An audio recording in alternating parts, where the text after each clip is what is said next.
नमस्कार मित्रों, आइए हमारे इस ब्लॉग में आपका स्वागत है।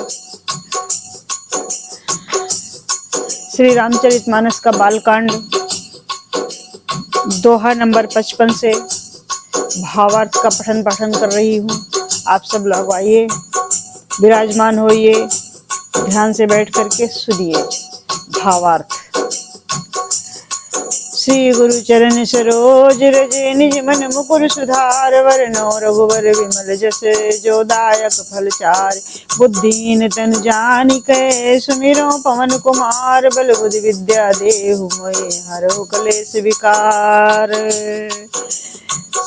गजाननं भूतगणाधिसेवितं कपित्थजम्बो फलचारु भक्षणं उमासुतं शोकविनाशकारिकं नमामि विघ्नेश्वरपादपङ्कजम्। मनोजवं मारुततुल्यवेगं जितेन्द्रियं बुद्धिमतां वरिष्ठं वातात्मजं वानरयूथमुख्यं श्रीरामदूतं शरणं प्रपद्ये।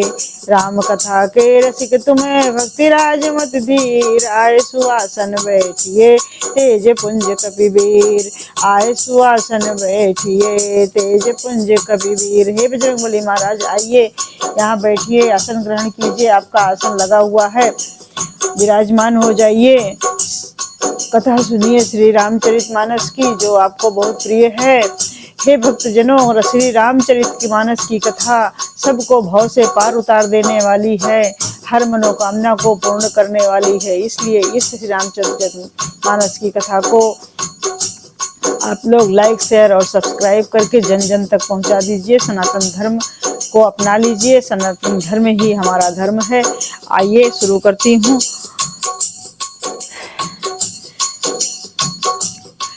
गई समीप महेश तब, हंस पूछी कुशलात। लीन परीक्षा कवन विधि, कहो सत्य सब बात। जब शिव जी के पास पार्वती जी जब शिव जी के पास पहुंचती हैं तो शिव जी ने हंसकर कुशल प्रश्न करके कहा कि तुमने श्री राम जी की किस प्रकार से परीक्षा ली, सारी बात सच सच कहो हे पार्वती। हे प्रिय, सारी बात सच सच कहो, शिव जी की परीक्षा तुमने किस प्रकार से लिया। सती जी ने श्री रघुनाथ जी के प्रभाव को समझकर डर के मारे शिव जी से छिपाव किया और कहा, हे स्वामी, मैंने कुछ भी परीक्षा नहीं ली। वहां जाकर आपकी ही तरह मैंने प्रणाम किया। आपने जो कहा वो झूठ नहीं हो सकता। मेरे मन में ये बड़ा पूरा विश्वास है। तब से शिव ने ध्यान करके जो देखा और सती जी ने जो चरित्र किया था वो सब जान लिया। क्योंकि शिव तो सर्वज्ञ अंतर्यामी हैं, वो तो जान ही लेंगे कि सती माता क्या करके आ रही हैं। वो हमारे तरह साधारण मनुष्य नहीं है कि हम झूठ बोलते हैं तो इंसान समझ जाता है कि सत्य है।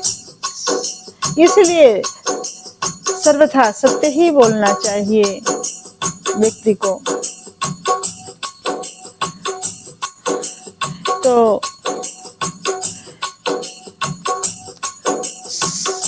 शिव जी ने सब कुछ जान लिया। फिर श्री रामचंद्र जी की माया को सिर का नवाया और जिसने प्रेरणा करके सती के मुंह से भी झूठ कहलवा दिया। सुजान शिव जी ने मन में विचार किया कि कहीं हरि की इच्छा रूपी भावी प्रबल है। सती जी ने सीता का वेश धारण किया। यह जानकर शिव जी के हृदय में बड़ा विषाद हुआ। उन्होंने सोचा, अब यदि मैं सती से प्रेम करता हूँ तो भक्ति मार्ग लुप्त हो जाता है और बड़ा ही अन्याय होगा। क्योंकि शिव जी सीता जी को माता के रूप में मानते हैं और भगवान परमानंद सच्चिदानंद घन भगवान उनके आराध्य हैं।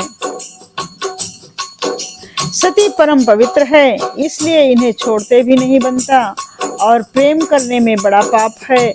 प्रकट करके महादेव जी कुछ भी नहीं कहते, परंतु उनके हृदय में बड़ा संताप है, बहुत कष्ट है, बहुत दुख है, बहुत दुखी हो रहे हैं। क्या करूं, क्या करूं। तब शिव जी ने प्रभु श्री रामचंद्र जी के चरण कमलों में सिर नवाया और श्री राम जी का स्मरण करते हुए उनके मन में यह आया कि सती के इस शरीर से मेरी पत्नी के रूप में, पति पत्नी के रूप में भेंट नहीं हो सकती। और शिव जी ने अपने मन में यह संकल्प कर लिया। तो शिव जी क्या कहते हैं? तब शंकर प्रभु पद सिर नावा, सुमिरत राम हृदय अस भावा। तब शंकर शिव प्रभु पद सिर नावा, सुमिरत हृदय राम अस आवा। यही तन सती भेंट मोहि नाही, यही तन सती भेंट मोहि नाही। शिव संकल्प कीन मन माही। तब शिव जी ने प्रभु श्री रामचंद्र जी के चरण कमलों में सिर नवाया और श्री राम जी का स्मरण करते हुए ही उनके मन में यह आया कि सती के इस शरीर से मेरी पति पत्नी के रूप में भेंट नहीं हो सकती। और शिव जी ने अपने मन में यह संकल्प कर लिया। स्थिर बुद्धि शिव शंकर जी ऐसा विचार कर श्री रघुनाथ जी का स्मरण करते हुए अपने घर कैलाश को चले। चलते समय सुंदर आकाशवाणी हुई, हे महेश आपकी जय हो, आपने भक्ति की अच्छी दृढ़ता की है। जय सिया राम, जय जय सिया राम, जय राम जय राम, जय जय राम। आपको छोड़कर दूसरा कौन ऐसी प्रतिज्ञा कर सकता है? आप श्री रामचंद्र जी के भक्त हैं, समर्थ हैं और भगवान हैं। इस आकाशवाणी को सुनकर सती जी के मन में चिंता हुई और उन्होंने सकुचाते हुए शिव जी से पूछा, हे कृपालु कहिए, आपने कौन सी ऐसी प्रतिज्ञा की है? हे प्रभु, आप सत्य के धाम और दीन दयालु हैं। यद्यपि सती जी ने बहुत प्रकार से पूछा, परंतु त्रिपुरारी शिव जी ने कुछ नहीं कहा। सती जी ने मन में हृदय में विचार करते हुए, अनुमान करते हुए किया कि सर्वज्ञ शिव सब जान गए हैं। मैंने शिव जी से कपट किया। स्त्री स्वभाव से ही मूर्ख और बेसमझ होती है।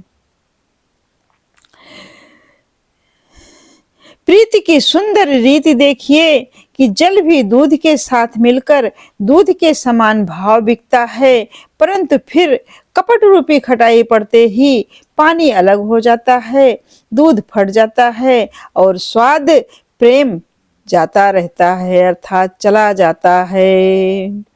अपनी करनी को याद करके सती जी के हृदय में इतना सोच है कि और इतनी अपार चिंता है जिसका वर्णन नहीं किया जा सकता। उन्होंने समझ लिया कि शिव जी कृपा के परम अथाह सागर हैं, इससे प्रकट में उन्होंने मेरा अपराध नहीं कहा। शिव जी का रुख देखकर सती जी ने जान लिया कि स्वामी ने मेरा परित्याग कर दिया है और वे हृदय में व्याकुल हो उठी। अपना पाप समझकर कुछ कहते नहीं बनता, परंतु हृदय भीतर ही भीतर कुम्हार के आवे के समान अत्यंत जलने लगा है। वृषकेतु शिव जी ने सती को चिंता युक्त जानकर उन्हें सुख देने के लिए सुंदर कथाएं कही। इस प्रकार मार्ग में विविध प्रकार के इतिहासों को कहते हुए विश्वनाथ कैलाश जा पहुंचे। तहां पुनि शंभु समुझ आपन पन बैठे बटतर करि कमलासन। वहां पर तहाँ शंभु पुनि समुझ पन आपने बैठे बट तरी करी कमलासन। सहज संकर सहज स्वरूप सम्हारा लाग समाधि अखंड अपारा। फिर वहां शिव जी अपनी प्रतिज्ञा को याद करके बड़ के पेड़ के नीचे पद्मासन लगाकर बैठ गए। शिव जी ने अपना स्वाभाविक रूप संभाला, उनकी अखंड और अपार समाधि लग गई। तब सती जी कैलाश पर रहने लगी। उनके मन में बड़ा दुख था। इस रहस्य को कोई कुछ भी नहीं जानता था। उनका एक एक दिन युग के समान बीतने लगा। सती जी के हृदय में नित्य नया और भारी सोच हो रहा था कि मैं इस दुख समुद्र के पार कब जाऊंगी। मैंने जो श्री रघुनाथ जी का अपमान किया है और फिर पति के वचनों को झूठ जाना है, उसका फल विधाता ने मुझको दिया। जो उचित था वही किया, परंतु हे विधाता, अब तुझे यह उचित नहीं है जो शंकर से विमुख होने पर भी मुझे जिला रहा है, अर्थात मुझे मृत्यु दे दो। सती जी के हृदय की गलानी कुछ कही नहीं जाती है। बुद्धिमती सती जी ने अपने मन में श्री रामचंद्र जी का स्मरण किया और कहा, हे प्रभु, यदि आप दीन दयालु कहलाते हैं और वेदों के ने आपका यह यश गाया है और कि आप दुख को हरने वाले हैं, तो मैं विनय करऊं कर जोरी, छूटई बेग देह यह मोरी। जो मोरे शिव शरण चरण स्नेहु, मन कम वचन सत्य व्रत एहु। तो मैं हाथ जोड़कर विनती करती हूँ कि मेरी देह जल्दी छूट जाए। यदि मेरा शिव जी के चरणों में प्रेम है और मेरा ये प्रेम का व्रत मन वचन और कर्म आचरण से सत्य है, तो हे प्रभु, हे समदर्शी प्रभु, सब जगह देखने वाले, सबकी जानने वाले, सुनिए और शीघ्र ही उपाय कीजिए जिससे मेरा मरण हो और बिना ही परिश्रम यह पति परित्याग रूपी असह विपत्ति दूर हो जाए। का दुख असहनीय दुख हमसे दूर हो जाए। जनक सुता सती जी इस प्रकार बहुत ही दुखी थी। उनको इतना दारुण दुख था कि जिसका वर्णन नहीं किया जा सकता। 87,000 वर्ष बीत जाने पर अविनाशी शिव ने समाधि खोली। शिव जी राम नाम का स्मरण करने लगे। तब सती जी ने जाना कि अब जगत के स्वामी शिव जी जाग गए हैं। उन्होंने जाकर शिव जी के चरणों में प्रणाम किया। शिव जी ने उनको बैठने के लिए सामने आसन दिया। शिव जी भगवान हरि की रसमयी कथाएं कहने लगे। उसी समय दक्ष प्रजापति हुए। दक्ष प्रजापति ने सब प्रकार से योग्य देखकर समझकर दक्ष को प्रजापतियों का नायक बना दिया। बड़ा अधिकार दक्ष जब मिल गया दक्ष को, तब उनके हृदय में अत्यंत अभिमान आ गया। जगत में ऐसा कोई नहीं पैदा हुआ जिसको प्रभुता पा करके अभिमान नहीं हुआ हो। दक्ष ने सब मुनियों को बुला लिया और वे बड़ा यज्ञ करने लगे। जो देवता यज्ञ का भाग पाते हैं, दक्ष ने उन सबको आदर सहित निमंत्रित किया। दक्ष का निमंत्रण पाकर के किन्नर, नाग, नर, सिद्ध, गंधर्व और देवता अपनी अपनी स्त्रियों सहित चले। विष्णु, ब्रह्मा और महादेव जी को छोड़कर सभी देवता अपना अपना विमान सजाकर चले। सती जी ने देखा अनेकों प्रकार के सुंदर विमान आकाश में चले जा रहे हैं। देव सुंदरियां मधुर गान कर रही हैं, जिन्हें सुनकर मुनियों का ध्यान टूट जाता है। सती जी ने विमानों में देवताओं को जाने का कारण पूछा। तब शिव जी ने सब बातें बतलाई। पिता के यज्ञ की बात सुनकर सती कुछ प्रसन्न हुई और सोचने लगी, यदि महादेव जी मुझे आज्ञा दें तो इसी बहाने कुछ दिन पिता के घर जाकर रहूं, क्योंकि उनके हृदय में पति द्वारा त्यागी जाने का बड़ा भारी दुख था और पर अपना अपराध समझकर वे कुछ कहती न थी। आखिर सती जी भय, संकोच और प्रेम रस में सनी हुई मनोहर वाणी से बोली, हे प्रभु, मेरे पिता के घर बहुत बड़ा उत्सव है। यदि आपकी आज्ञा हो तो हे कृपा निधान, मैं आदर सहित उसे देखने जाऊं। शिव जी ने कहा, तुमने तो बात अच्छी कही है, यह मेरे मन को भी पसंद आई, पर उन्होंने न्योता नहीं भेजा है, यह अनुचित है।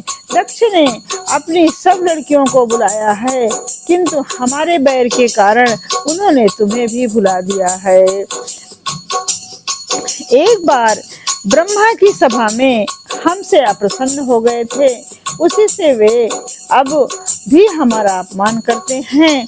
हे भवानी, जो तुम बिना बुलाए जाओगी तो न शील स्नेह ही रहेगा और न मान मर्यादा ही रहेगी। यद्यपि इसमें संदेह नहीं कि मित्र, स्वामी, पिता और गुरु के घर बिना बुलाए भी जाना चाहिए, तो भी जहाँ कोई विरोध मानता हो उसके घर जाने से कल्याण नहीं होता है। शिव जी ने बहुत प्रकार से समझाया, पर होनहार बस सती के हृदय में बोध नहीं हुआ। फिर शिव जी ने कहा, यदि बिना बुलाए जाओगी तो हमारी समझ में अच्छी बात ना होगी। यद्यपि मित्र प्रभु पितु गुरु गेहा, जाइए बिनु बोले संदेहा, तदपि विरोध मान जहाँ कोई, तहाँ गए कल्याण न होई। इस प्रकार से शिव जी ने पार्वती जी को बहुत भांति से समझाया कि यद्यप तो मित्र और पिता के घर जाने में कोई दिक्कत नहीं है, ले बिना बुलाए भी जाना चाहिए, लेकिन जहाँ कोई विरोध मान सकता है वहां जाने से कल्याण नहीं होता है। शिव जी ने बहुत प्रकार से देखकर देख लिया, किंतु जब सती जी किसी भी प्रकार से नहीं रुकी, तब त्रिपुरारी महादेव जी ने अपने मुख्य गणों के साथ देकर उनको विदा कर दिया। जब पिता दक्ष के घर पहुंची, तब दक्ष के डर के मारे किसी ने उनकी आवभगत नहीं की। केवल एक माता भले ही आदर से मिली, बहनें बहुत मुस्कुराती हुई मिली, अर्थात बहनों ने उनका आदर नहीं किया और संदेहात्मक मुस्कुराहट के साथ बहनों ने उनसे मुलाकात की। दक्ष ने तो उनकी कुछ कुशल भी तक नहीं पूछी। सती को देखकर उल्टे उनके सारे अंग जल उठे। तब सती ने जाकर यज्ञ देखा तो वहां कहीं शिव जी का भाग दिखाई नहीं दिया। तब शिव जी ने जो कहा था वो उनकी समझ में आया। स्वामी का अपमान समझकर सती का हृदय जल उठा। पिछला पति परित्याग का दुख और उसमें भी हृदय में उतना ही नहीं व्यापा था जितना महान दुख इस समय पति के अपमान के कारण हुआ है।